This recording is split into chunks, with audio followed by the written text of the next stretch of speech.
Saya sedang meliti cara sistem planet kita berfungsi. Dengan maklumat yang saya ada, saya telah membuat kesimpulan bahawa planet-planet lain mengelilingi bumi dengan bulan yang paling dekat dengan kita. Tidak.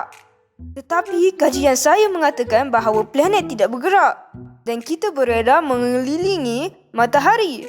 Tetapi, kenapa planet tidak bergerak? Mengapa kita tidak berada di tengah? Awak tu cakap diam, merapu-rapu bising je. je. Apa yang kau nak kata? Awak berdua betul dalam beberapa aspek. Kalau macam tu, cakap apa yang awak nak cakap. Nah, Copernicus tidak salah tentang kita berputar mengelilingi matahari. Baguslah tu. Tetapi, ia salah tentang keseluruhan planet sebagai benda bertakung. Planet kita mengelilingi matahari dalam orbit. Bagus. Sekarang, apa yang kamu berdua silap ialah penempatan. Ptolemy, bulan tidak berputar mengelilingi segala-galanya dalam orbit.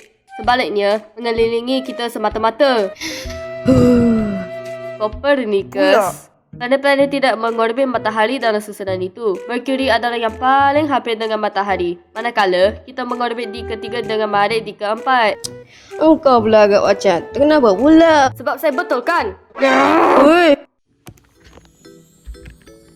Memang betul Encik Kepler. Baiklah, mereka berdua nampaknya tidak serasi. Tapi jangan risau, mari teruskan perjalanan kita.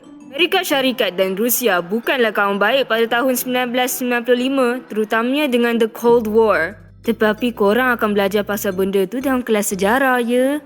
Pada 30 Julai, perlumbaan angkasa lepas bermula yang bermula dengan Amerika Syarikat mengumumkan percubaan pelancaran satelit baru. Ini mencetuskan pertempuran sengit dengan kemenangan pertama Rusia ialah Sputnik 1, satelit yang berjaya dilancarkan pada 4 Oktober 1957. Amerika Syarikat akhirnya mula mengambil segala-galanya dengan serius apabila pada 12 April 1961, Yuri Gagarin menjadi manusia pertama yang memasuki ruang angkasa lepas yang dia melakukan dengan Vostok 1. Kita tidak boleh dibiarkan ini berterusan. Tidak, kami tidak akan biar kita kalah macam itu saja. Kami mesti menjadi lebih hebat daripada Rusia. Wah, bersambung. Amerika Syarikat akhirnya mempunyai matlamat dalam perlumbaan angkasa lepas yang kebetulan mendaratkan seorang lelaki di bulan. Yang mereka lakukan dengan jayanya. Mereka menganggap ini sebagai kemenangan untuk Amerika Syarikat. Walaupun mereka kalah, tetapi teruskanlah. Di tanah air kita pada masa ini, kami mencipta keajaiban kami sendiri. Miasat 1 dan Miasat 2 masing-masing dilancarkan pada Januari dan November 1996. Ini merupakan satu lonjakan besar dalam penyelidikan angkasa negara kita. Miasat 1 mempunyai liputan geografi di Asia Tenggara, Utara Australia dan Guam. Manakala Miasat 2 mempunyai geografi di Asia Pasifik dan Hawaii. Kedua-duanya dinyah iktirafkan dalam kira-kira 12 tahun.